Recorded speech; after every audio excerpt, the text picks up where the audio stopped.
Oui, c'est une joie pour moi de vous retrouver encore ce matin, même si c'est par le biais de la caméra, de la visioconférence. J'espère que la semaine prochaine, nous allons pouvoir nous retrouver tous ensemble dans ces lieux. C'est à moi de vous apporter donc la parole ce matin. Et ce matin, j'ai un sujet qui m'a été imposé dans mon cœur tout au long de la semaine. Un matin, dans la prière, Dieu m'a vraiment fait voir sur quoi je devais vous parler, sur l'importance de la fidélité de Dieu et de croire en la fidélité de Dieu non seulement à long terme, mais de croire en la fidélité de Dieu à court terme. Nous sommes dans des temps qui sont difficiles et ce qui est devant nous risque de devenir de plus en plus difficile. Sur le plan sanitaire, sur le plan économique, avec les pressions aussi au niveau spirituel. Et c'est parce que nous sommes devant aussi des temps difficiles que nous devons, nous, en tant que chrétiens, bien alimenter nos racines. Plus que jamais, nous avons besoin d'approfondir notre foi dans des sources profondes. Je vais vous relater deux textes de la parole de Dieu. Un premier texte dans le psaume 1 qui dit « Heureux l'homme qui ne marche pas selon le conseil des méchants, qui ne s'arrête pas sur la voie des pécheurs et ne s'assied pas dans le cercle des moqueurs, mais qui prend plaisir dans la loi de l'Éternel et qui la médite jour et nuit. Il est comme un arbre planté près des eaux courantes, qui donne son fruit en sa saison et dont le feuillage ne se flétrit point, et tout ce qu'il fait lui réussit. » Vous avez aussi un parallèle de ce texte dans le prophète Jérémie au chapitre 15, verset... Attendez que je ne me trompe pas de référence. Non, c'est 17, verset 8, qui nous dit... On va commencer au verset 7. « Béni soit l'homme qui se confie dans l'Éternel et dont l'Éternel est l'espérance. Il est comme un arbre planté près des eaux. Il étend ses racines vers le courant d'eau. Il n'aperçoit point la chaleur quand elle vient et son feuillage reste vert. Dans l'année de la sécheresse, il n'a point de crainte et il ne cesse de porter du fruit. » Un premier point que je voudrais aborder, c'est de quoi alimentez-vous vos racines ? De quoi votre vie est alimentée ? Nous savons que nous vivons de ce que nous alimentons. En fonction de ce que vous recevez dans vos pensées, dans vos convictions, dans vos assurances, il va découler le fruit de ce que vous pensez dans vos vies parce que nous vivons ce que nous pensons. Et la Bible nous exhorte à passer du temps à méditer, à prendre plaisir dans la loi de l'Éternel. Si nous sommes devant des temps qui sont difficiles devant nous, des temps qui sont même angoissants pour le monde qui ne sait pas où il va, nous sommes, nous, un peuple d'alliance, où nous avons fait une alliance avec l'Éternel qui est par nature fidèle. Et je voudrais insister sur le mot « fidèle » parce que nous ne pouvons pas vivre sans la véritable fidélité dans notre cœur. La plupart de nos problèmes, c'est quand nous avons été trahis dans la fidélité. L'être humain ne peut pas vivre sans la véritable fidélité. Quand il n'y a plus de fidélité dans nos vies, il y a du désordre, il y a du dysfonctionnement, et nos vies vont dans tous les sens. Il est très difficile de se construire ou de construire de quelque chose d'équilibré en dehors de la fidélité. Et c'est bien pour ça que la fidélité fait partie des vertus divines. Il est le fidèle, il se présente dans la parole comme celui qui est vraiment fidèle par nature. Le problème, c'est comme nous avons vécu des infidélités et comme nous voulons tout comprendre pour croire, nous avons des difficultés lorsque nous ne maîtrisons pas certaines situations, lorsque nous nous trouvons en insécurité, nous avons plus tendance à nous soumettre à ce que nous voyons et à ce que nous sentons, plutôt que de nous soumettre à ce que Dieu dit. Sa parole est la vérité. Et la vérité de sa parole nous relate que le Dieu avec qui nous avons fait une alliance est une alliance éternelle. Il ne peut pas être infidèle dans ce qu'il dit et dans ses engagements. Plusieurs textes de la parole de Dieu nous parlent de la fidélité. Je vous dis ça pour alimenter vos racines. Dans Proverbe 33, verset 4, il nous est dit « Car la parole de l'Éternel est droite, toutes ses œuvres s'accomplissent avec fidélité. » Psaume 36, verset 5 « Éternel, ta bonté atteint jusqu'aux cieux et ta fidélité jusqu'aux nues. » Psaume 117, verset 2 « Car sa grâce est puissante en notre faveur, et ta fidélité est là pour toujours. Louez l'Éternel. » Psaume 100, verset 5. « Car l'Éternel est bon, sa grâce est à toujours, et d'âge en âge sa fidélité. » Là, vous avez que quelques textes qui nous parlent de la fidélité de Dieu, où on sent que cette fidélité qui est annoncée dans la parole de Dieu, elle est comme un roc, elle est comme un rocher, où Dieu n'est pas obligé de nous donner tous les détails de notre parcours de vie, mais il cherche que nous apprenions à lui faire confiance dans les situations dont on ne détient rien dans nos mains, et c'est lui qui a le contrôle de tout et nous n'avons plus le contrôle. Il veut que nous fassions un choix, un regard vers sa parole, une alimentation de sa parole qui va me pousser à proclamer sa fidélité, quelles que soient les circonstances que je peux vivre. Parce que Dieu ne peut pas être infidèle. Alors, nous avons des problèmes avec cette fidélité. Parce que, comme je disais, nous rencontrons des situations dont on n'a pas la maîtrise, nous rencontrons des situations qui sont difficiles, nous ne comprenons pas tout, et c'est bien pour ça que Dieu nous demande de lui faire confiance et d'avoir foi. La vraie foi, c'est ce qui vient de la parole. La plupart des enfants de Dieu ont une foi qui repose sur leurs émotions. Et une foi qui repose sur des émotions, dès que les émotions sont atteintes, ils perdent pied dans leur foi. Il est important de revenir à la base de la parole, où la base de la parole, c'est que la foi, elle vient de ce que j'entends de la parole. Qu'est-ce que nous entendons quand nous entendons et que nous lisons des textes comme nous venons de lire, que la fidélité de Dieu, elle va jusqu'au nu, elle est éternelle pour toujours, que ses œuvres s'accomplissent avec fidélité. Qu'est-ce que nous entendons dans le fond de nous-mêmes?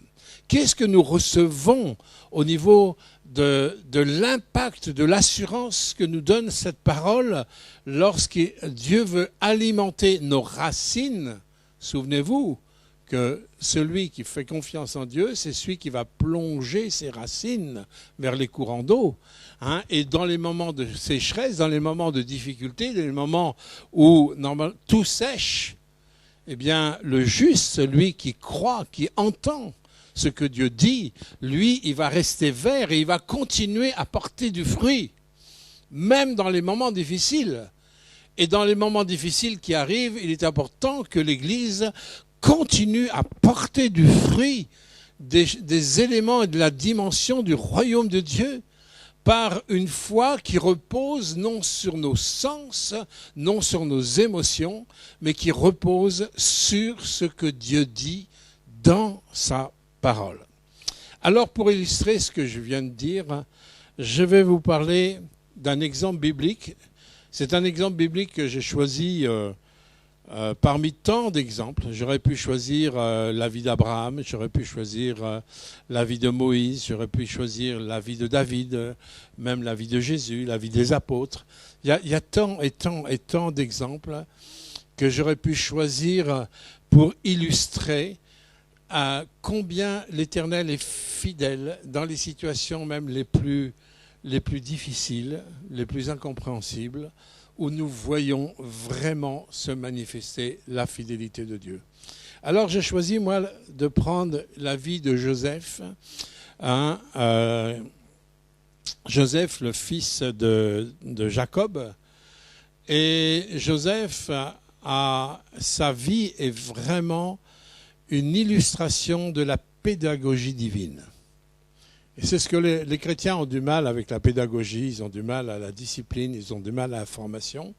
On a l'impression, parce que Dieu nous donne des promesses, qu'on est parachuté à partir du jour de la promesse, on est parachuté à l'accomplissement, comme si on était parachuté du jour au lendemain dans l'accomplissement.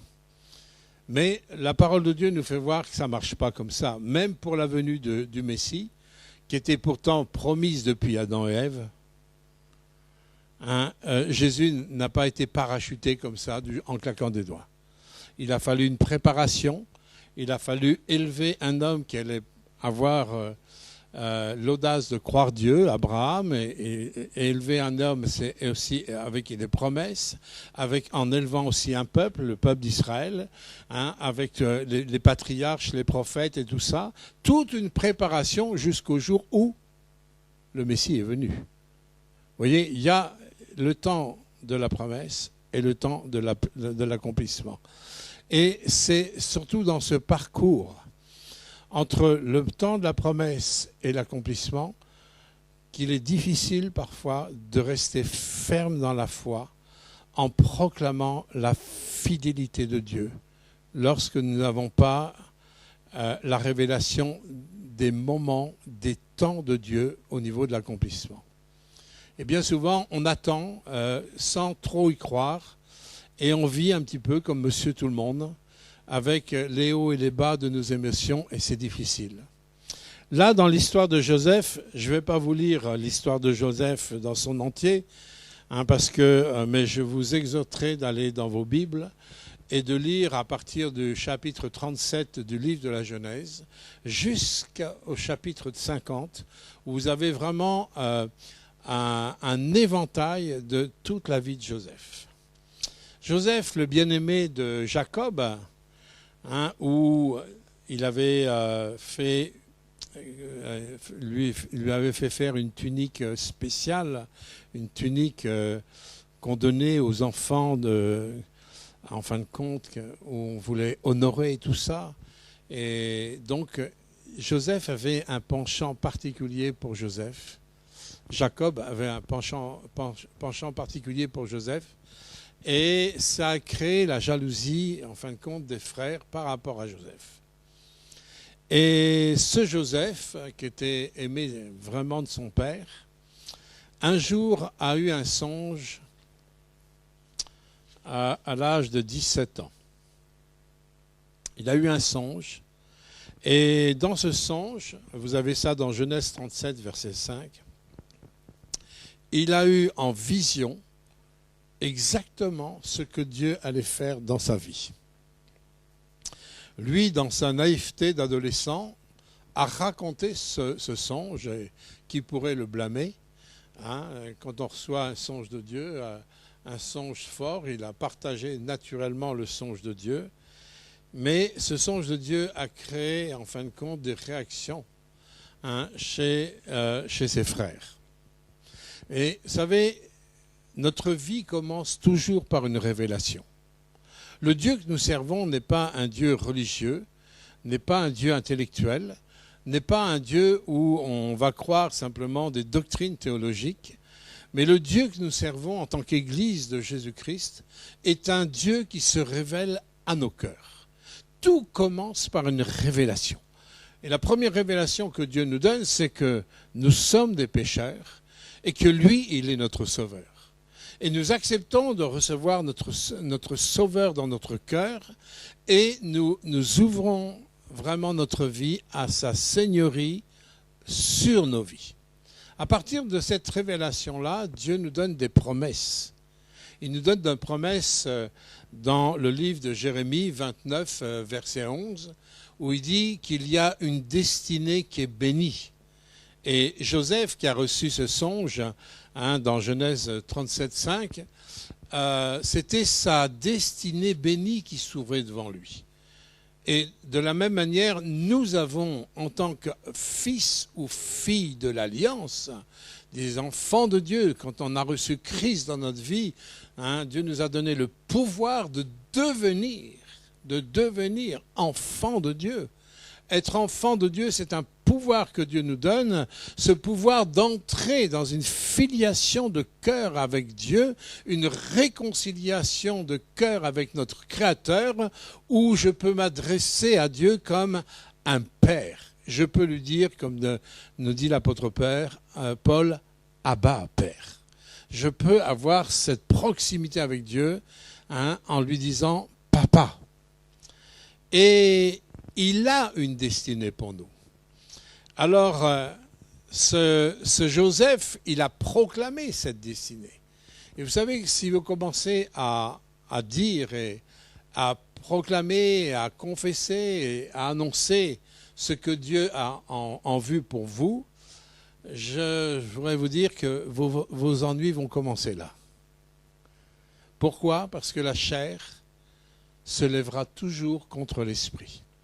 Genèse 37, 6, où Joseph a proclamé et dit « Écoutez donc, car j'ai eu un songe. » Et à partir du moment où Joseph a mis en lumière la révélation du plan de Dieu pour sa vie, vous avez dans Genèse 37, 8, les frères de Joseph, ils le haïrent davantage, verset 8, chapitre 37, à cause de ses songes, ils complotèrent, verset 18, de le faire mourir. Et verset 20 dit, venons, tuons-le. L'ennemi voudra tuer toujours ce qui vient de l'esprit. Ça, nous le voyons à travers les frères de Joseph, mais nous le voyons partout dans les Écritures. Dès lors que la dimension du Saint-Esprit se lève, vous avez la dimension de la chair et du péché qui se lève aussi pour essayer de mettre à mort le plan de Dieu. Et ça, c'est un principe que nous retrouvons partout.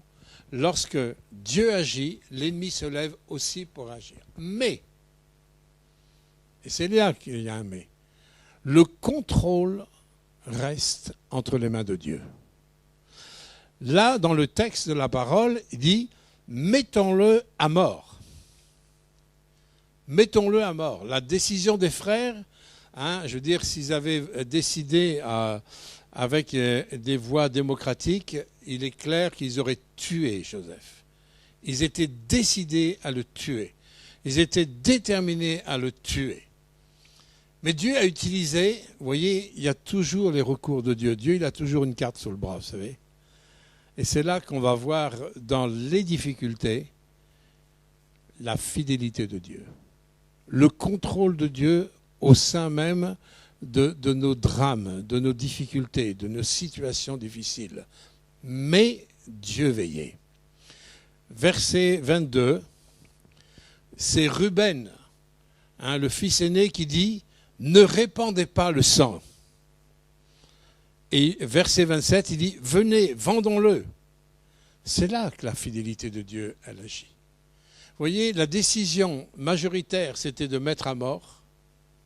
Mais dans cette difficulté que Joseph était en train de vivre, parce qu'il y avait les desseins de l'Éternel qui étaient aussi proclamés avant, Dieu a un plan et il veillera sur le plan de Dieu sur vos vies.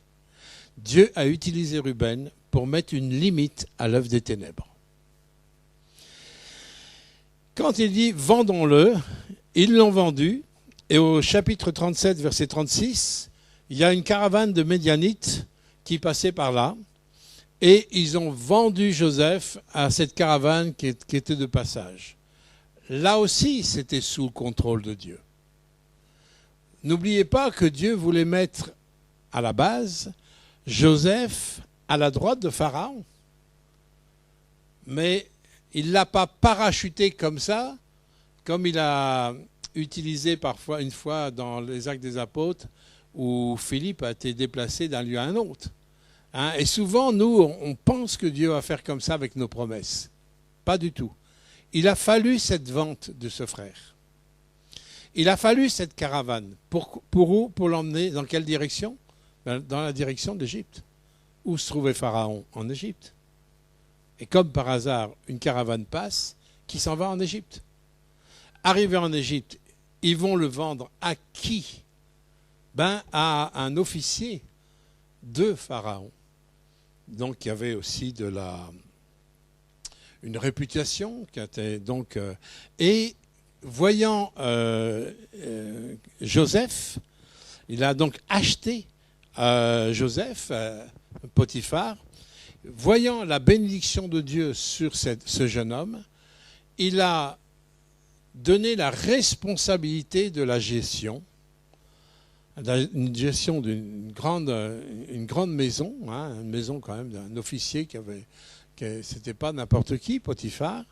Et voyez que Dieu, il veillait, il était bien sûr l'esclave de la maison, mais Dieu lui donnait l'opportunité de commencer à apprendre à gérer. Pourquoi? Parce que dans la bénédiction finale, il allait gérer, après Pharaon, il allait gérer l'Égypte. Et Dieu, le Seigneur nous dit, si tu es fidèle dans les petites choses, moi je vais te confier les plus grandes. Mais Dieu, les plus grandes, il les a déjà en tête. Et les grandes choses que pour Joseph, elles étaient déjà dans la tête de Dieu. Il savait que Dieu, il allait le placer au niveau de Pharaon. Et pendant tout un temps, tout allait très bien. Tout allait très bien. C'était le gars hyper fidèle, intègre et tout ça. Sauf que, vous savez, l'ennemi utilisera toujours des pions à lui pour essayer de vous arrêter dans l'œuvre de Dieu. Et c'est ce qui s'est passé avec la femme de Potiphar, qui a essayé de coucher avec Joseph, qui a joué qui a appuyé sur la tentation, et elle l'a provoqué, elle voulait absolument coucher avec lui. Et voyant qu'il résistait, vous savez, il était un jeune homme, hein. Il était un jeune homme, pas marié, rien du tout. Et à son âge, il avait quoi, entre 20 et 30 ans, c'était pas simple. Regardez l'intégrité de ce jeune homme qui, malgré qu'il était vendu par ses frères, malgré qu'il ne savait pas comment le futur allait se tourner pour lui, il était resté intègre devant son Dieu. Il a résisté à la séduction de cette femme. Et un jour, il a dû partir, et en partant, il a laissé une tunique. Et la femme, elle a profité de ça, hein, en accusant Joseph, que Joseph, c'est lui qui voulait, en fin de compte, profiter d'elle. Il est normal que Potiphar, revenant à la maison, il a mis tout de suite Joseph en prison. Il avait l'autorité pour ça, et il a été jeté injustement. Alors on peut dire, oui, c'est pas juste, j'étais intègre, j'étais persévérant, j'ai cru, j'ai fait confiance en Dieu, et voilà, qu'est-ce qui m'arrive sur la tête? Et c'est là on perd pied dans le fait que Dieu est fidèle. On ne comprend pas. Vous savez, Dieu, il voit à long terme. Nous, on voit à court terme, et souvent pas plus loin que le bout de notre nez. Il dit, c'est pas juste, c'est pas normal. J'ai tout donné pour Dieu, j'ai donné mon cœur, mon intégrité, ma droiture, et voilà, je suis jeté en prison, injustement. Dieu ne peut pas former des hommes de Dieu sans passer par le chemin que notre Seigneur lui-même est passé. Jésus, il est venu sur cette terre. Il a été rejeté. On a voulu le tuer X fois. Il a été maltraité. Il a été bousculé, haï. Jusqu'au bout, il a été même crucifié. Le chemin du service de Dieu, c'est le chemin que Jésus lui-même a emprunté. Alors bien sûr, Jésus n'était pas arrivé là pour là. Mais l'image de la vie de Joseph, sa vie, elle est prophétique. Toute sa vie est prophétique au niveau de ce qu'est un homme de Dieu, utilisé par Dieu, entrant dans les desseins de Dieu. Un homme qui est vraiment formé, façonné avec la pédagogie divine pour amener les plans de Dieu à leur accomplissement. La trahison, là, parce que c'est une trahison et c'est une injustice totale, mais l'apôtre Pierre nous dit, vous êtes appelés à vivre des choses injustes. Alors on pourrait dire, même si l'épître de Pierre n'était pas écrite à l'époque de Joseph, on peut dire à Joseph, mais tu sais, c'est une bénédiction que tu vives une chose injuste. Vous dites ça à quelqu'un qui était quand même, il était esclave, mais il était quand même le gestionnaire d'une grande maison. Je veux dire, entre guillemets, il avait la planque. Il était dans la bénédiction, mais il était dans une certaine bénédiction, mais il n'était pas dans la pleine accomplissement de la bénédiction. Vous comprenez ? Mais pour que Dieu nous fasse passer d'étape en étape, à chaque étape, il y a des situations qui nous déboussolent, qui nous insécurisent, des situations où c'est comme si Dieu déplantait une plante pour la replanter. Quand vous déplantez une plante, vous l'arrachez, vous secouez la terre des racines, même des fois vous recoupez d'autres racines, la plante elle passe un mauvais quart d'heure pour pouvoir la planter ailleurs pour qu'elle puisse s'épanouir davantage. Et c'est un petit peu comme ça. Il était bien planté chez Potiphar, mais il fallait une situation X pour déplanter Joseph, pour le planter ailleurs, pour qu'il puisse apprendre encore des choses plus profondes dans la qualité du service et de se rapprocher du plan final de Dieu pour sa vie. L'étape de la prison était une étape indispensable. S'il n'y avait pas eu la prison, Joseph n'aurait jamais pu parvenir à droite de Pharaon. Allô ? Vous êtes d'accord ?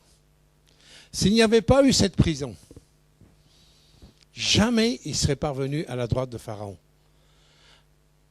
Qu'est-ce qui me permet de dire ça ? C'est que c'est dans cette prison qu'il a rencontré 2 serviteurs de Pharaon qui étaient prisonniers, dont un échanson, celui qui servait le vin au Pharaon, qui était aussi dans la prison. Et comme par hasard, et c'est là qu'on voit la fidélité de Dieu, vous voyez, dans le court terme, dans le quotidien, même dans le cachot, même dans la prison, on voit la fidélité de Dieu. Chapitre 39, verset 21 de Genèse. L'Éternel le mit en faveur aux yeux du chef de la prison. Et il est devenu encore le gestionnaire des prisonniers. On le reconnaissait comme un homme de bénédiction partout où il allait. Il n'était pas en train de se révolter contre Dieu, il n'était pas en train de rouspéter contre Dieu. L'Éternel était avec lui. Quand vous êtes dans vos prisons, je ne sais pas quelle est votre prison. Je sais peut-être que ta prison, tu es peut-être prisonnier des circonstances. Peut-être c'est les circonstances qui dominent ta vie. Peut-être tu es prisonnier sur l'influence des gens autour de toi. Peut-être tu es prisonnier de certains systèmes de raisonnement que tu peux avoir. Je ne sais pas quel nom que tu peux mettre à ta prison, mais si tu es un homme qui a fait une alliance, ou une femme qui a fait une alliance avec Dieu, sache que l'Éternel est là à cause de son alliance. À cause de son alliance, il reste, il demeure fidèle. À cause de l'alliance que Joseph avait avec Abraham, Isaac, Jacob, père de Joseph, à cause de la fidélité de Dieu, l'Éternel était avec Joseph. Verset 23 du chapitre 39, l'Éternel lui donna la réussite de tout. Waouh! Il réussissait même dans sa... Est-ce que tu réussis dans tes prisons? Est-ce qu'on peut reconnaître, même si tu es encore dans la prison, dans tes prisons, est-ce que tu réussis à dégager la bonne odeur de Christ là où tu te trouves? Joseph, lui, dégageait cette bonne odeur d'en haut. À tel point, c'est que ce soit Potiphar, que ce soit le chef de la prison, ils ont reconnu le leadership de Joseph. À quoi il était appelé? Mais pour sortir de la prison et amener Joseph à la droite de Pharaon, il fallait une intervention divine. Et l'intervention divine, elle est arrivée à travers les deux personnes qui étaient en prison avec Joseph. Et Dieu a permis que ces hommes aient un rêve. Un rêve que personne ne pouvait, en fin de compte, interpréter. Joseph ayant l'Esprit de Dieu, Joseph étant sous la bénédiction de Dieu, malgré qu'il vivait quelque chose d'injuste. 13 ans d'épreuve, mes bien-aimés. Hello? Entre le moment où il a été vendu et le moment où il était à la droite de Pharaon, il y a eu 13 années. 13 années d'épreuve. C'est pas une épreuve d'une semaine, hein? C'est pas une épreuve d'un mois. C'est même pas une épreuve d'une année. C'est une épreuve de 13 ans. C'est là qu'on forme les hommes de Dieu. C'est dans le temps que ça se forme. Quelqu'un a dit, il faut 4-5 mois pour faire une courgette. 4 mois pour faire une courgette. Mais il faut 20 ans pour faire un chêne. Quelles sont tes racines? Et là, on a besoin de trouver des chênes au sein de l'Église de Jésus-Christ.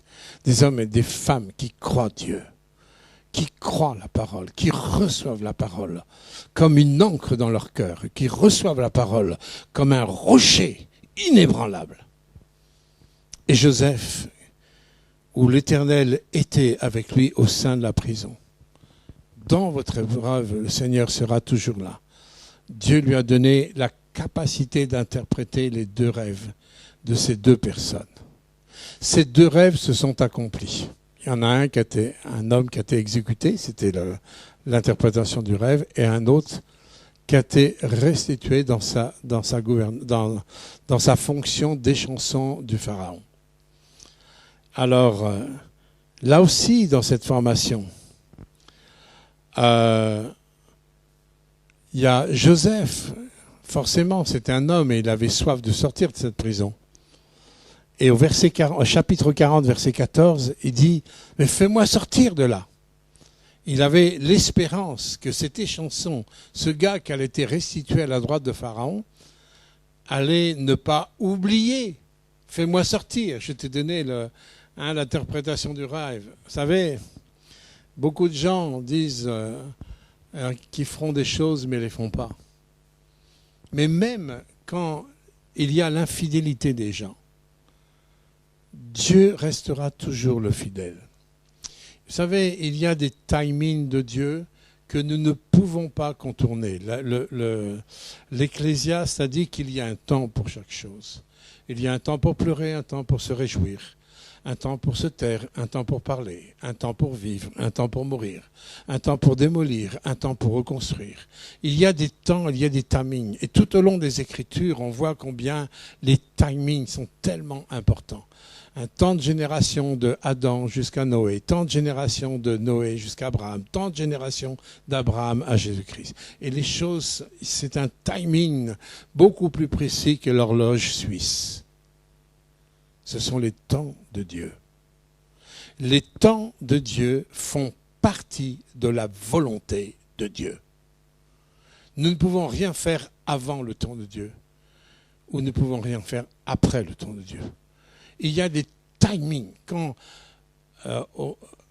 Jésus a manifesté son ministère terrestre, ils ont voulu, les religieux ont voulu mettre la main la main sur Jésus. Même la première fois que Jésus a parlé dans la synagogue de Nazareth, où il a lu Ésaïe 61, et il a dit « cette parole est accomplie », ça a soulevé tout de suite, vous voyez, la chair qui se lève contre l'esprit. Quand Jésus, si cette parole est accomplie, ils ont voulu se saisir de lui pour le jeter en haut de la montagne. Ce n'était pas le temps de Dieu. Ils n'ont pas pu mettre la main sur Jésus avant le temps. Et quand quelqu'un vous a fait des promesses, n'est pas fidèle dans ses promesses, il y a des temps où vous devez attendre encore. Le Seigneur dit, attends,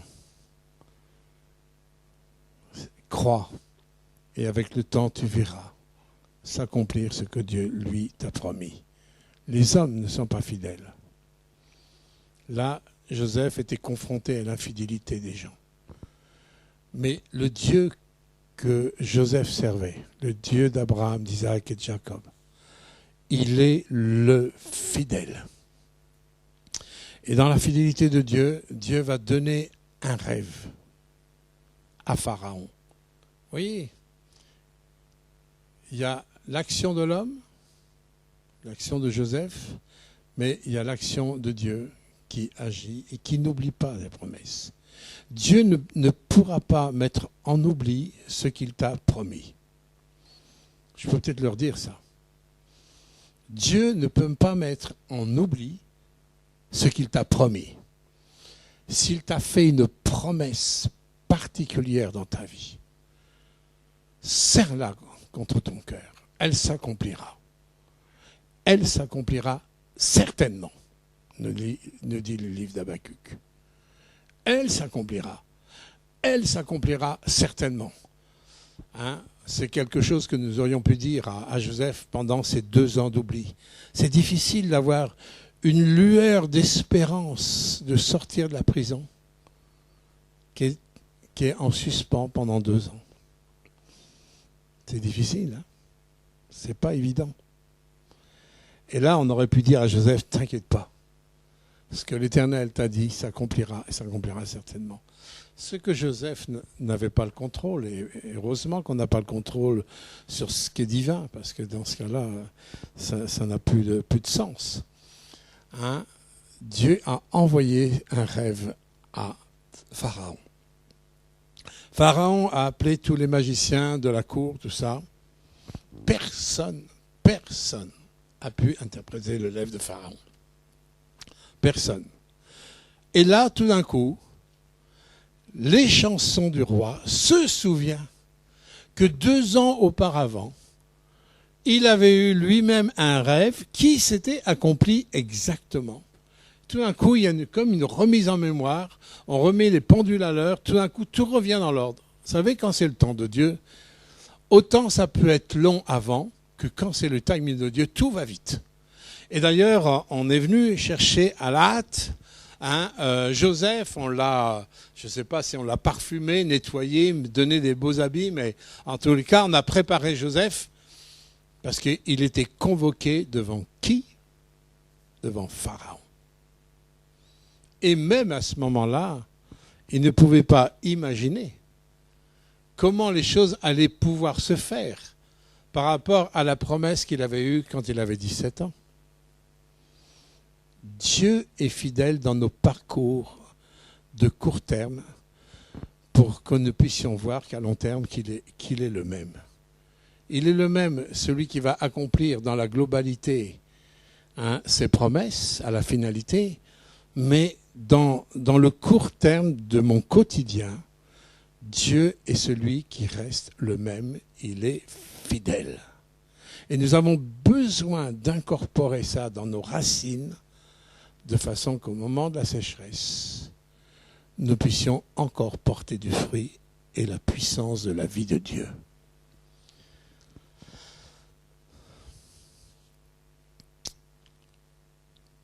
Tout de suite, il a été placé à la droite de Pharaon. Et là, il est confronté aussi encore à une dépendance de Dieu. C'est que Pharaon va lui raconter le rêve qu'il a reçu. Mais si l'Esprit de Dieu n'animait pas Joseph, ben Joseph, il aurait été comme les autres. Il aurait été incapable de donner une vraie interprétation constructive et juste au niveau de Pharaon. Et ce qui est incroyable, c'est que Dieu a donné un rêve à Pharaon et que ce rêve correspond exactement à la promesse que le Seigneur avait faite à Joseph, qui deviendrait celui qui allait au-dessus de ses frères, et qui allait avoir une autorité sur ses frères. Et quand il y a eu l'interprétation avec ces vaches grasses et ces vaches maigres, c'était clair dans l'esprit. Vous savez, quelqu'un qui obéit à Dieu, la Bible dit, celui qui obéit, il comprend tout. Celui qui désobéit ne comprend rien. Beaucoup de chrétiens ne comprennent pas les plans de Dieu. Ça, c'est la pauvreté de l'Église. Mais celui qui est dans l'obéissance, celui qui garde ses yeux, celui qui se nourrit de la parole, celui qui médite la parole, celui qui alimente ses racines, il comprend le plan de Dieu. Il a la perspective, non seulement du plan de Dieu, mais aussi des moyens que Dieu utilise pour accomplir ses plans. Et Joseph, c'était clair, il a reçu le discernement à travers le rêve de Pharaon. Il a reçu le discernement pour bien gérer à la fois les temps d'abondance comme les temps de disette. Et non seulement ça, Joseph a même conseillé Pharaon en lui disant « Il faut que tu nommes un homme pour gérer tout ça ». Il ne savait pas encore que la décision de Pharaon est qu'il allait choisir Joseph. Il ne faut pas oublier qu'il sortait de prison. On n'est peut-être pas forcément très fiers devant un Pharaon quand on sort de prison. Et Pharaon était tellement touché de l'interprétation, de la sagesse qui se dégageait de cet homme, de ce Joseph. Il dit, mais je ne vois pas en Égypte une autre personne aussi capable que toi de gérer cette situation.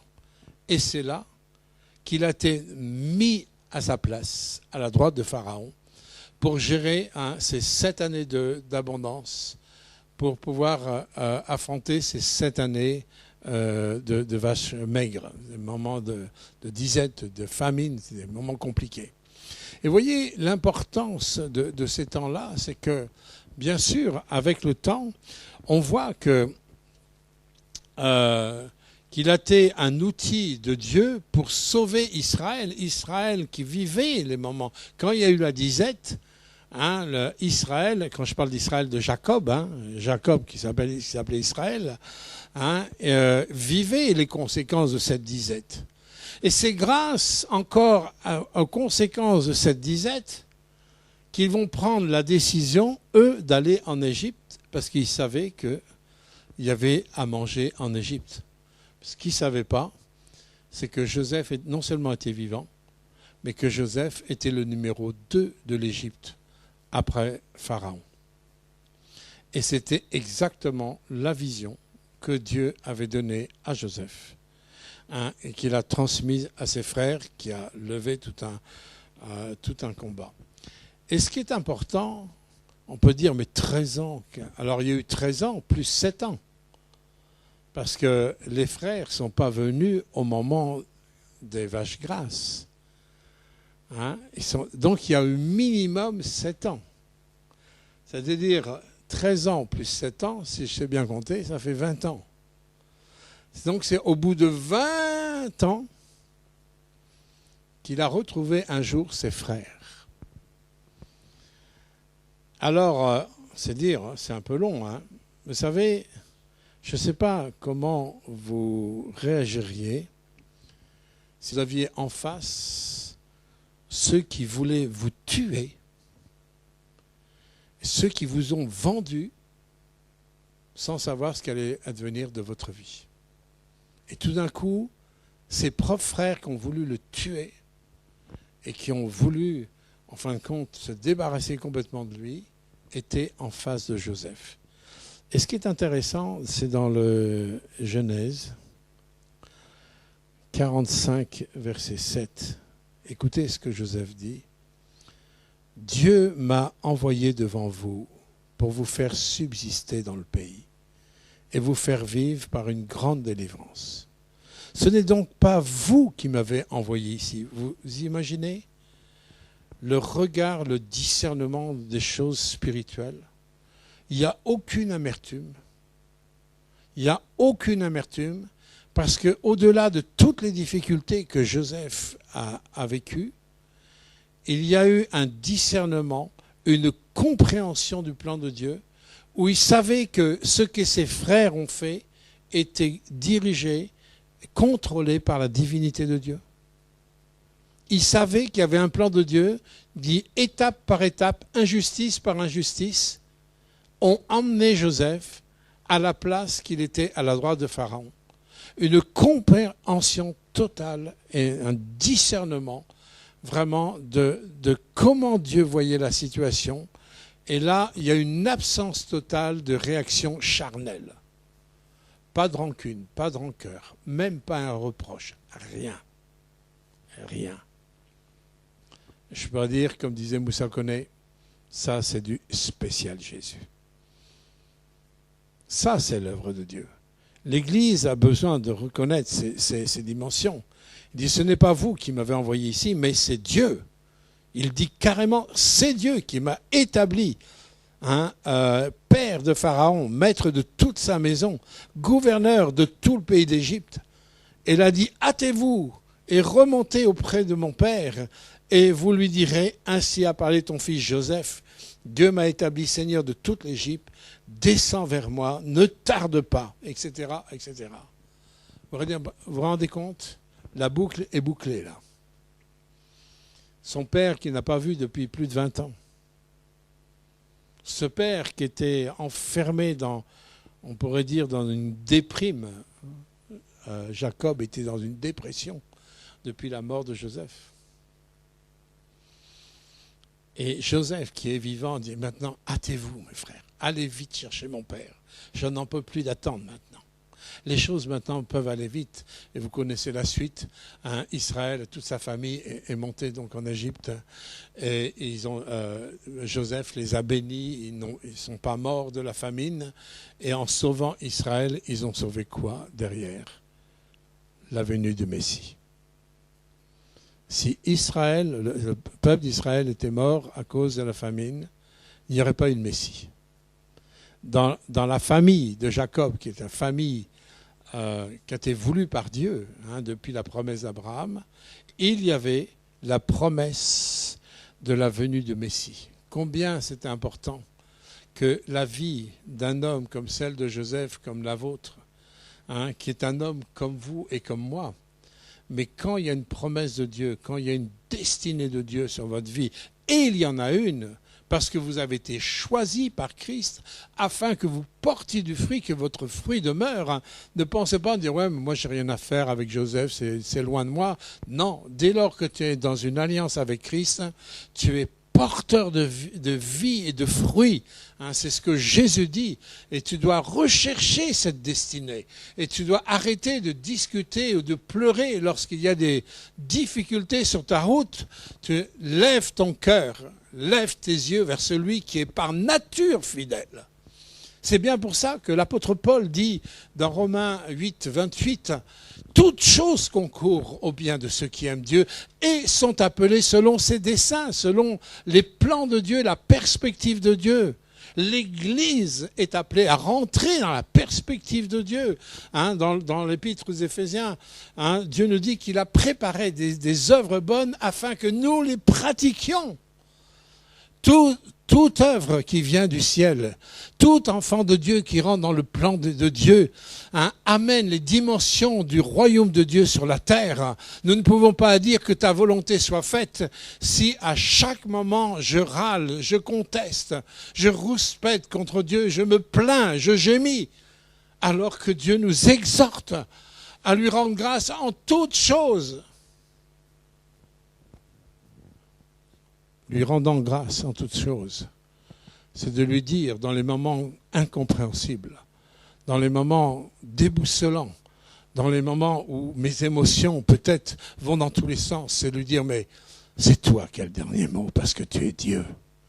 C'est toi qui es le Seigneur, parce que tu es le fidèle.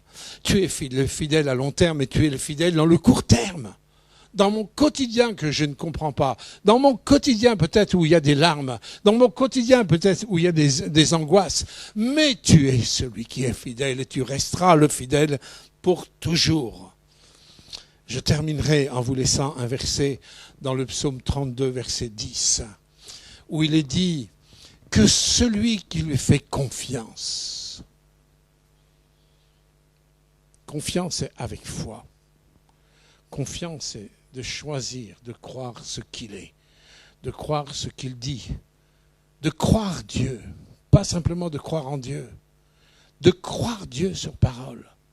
Il dit celui qui me fait confiance, il est environné, entouré de la grâce de Dieu. Ça, c'est une promesse. Quand je vois le moment où il a été jeté, où Joseph a été jeté dans la citerne, où il a entendu ses frères qui voulaient le tuer, vous imaginez dans la tête d'un gamin de 17 ans, ses propres frères de sang, avec le même père, en train de discuter pour le tuer. Vous imaginez la difficulté de l'épreuve. Et en plus vendu sans savoir où il allait, qu'est-ce qu'il allait devenir de lui. Mais il avait confiance, il a proclamé la parole de Dieu. Il l'a proclamé parce qu'il la croyait. Et parce qu'il la croyait, il a été environné de la grâce de Dieu. Même quand il a vécu l'injustice avec Madame Potiphar, même quand il était en prison, ces étapes étaient indispensables pour aller au cœur et au centre du plan de Dieu pour sa vie. Celui qui fait confiance en l'Éternel, il est environné de sa grâce. Que nous puissions serrer sa parole sur notre cœur, que sa parole puisse alimenter nos racines pour pouvoir faire face à tout ce qui est devant nous, que ce soit pour nos vies, que ce soit pour la vie de nos enfants, que nous puissions être des hommes et des femmes qui osent croire ce que Dieu dit. Amen. Seigneur, je te remercie pour ta parole qui a été annoncée, que ta grâce, que ta paix, Seigneur, descende sur chacun, que tout ce qui doit être serré sur les cœurs le soit. Seigneur, que rien ne tombe à terre. Seigneur, et que ta parole, Seigneur, puisse trouver des racines dans les cœurs. Elle soit reçue, vécue, afin que nous allions tous au centre de tout ton vouloir. Que ta volonté soit faite, que ton règne vienne. Au nom de Jésus. Amen.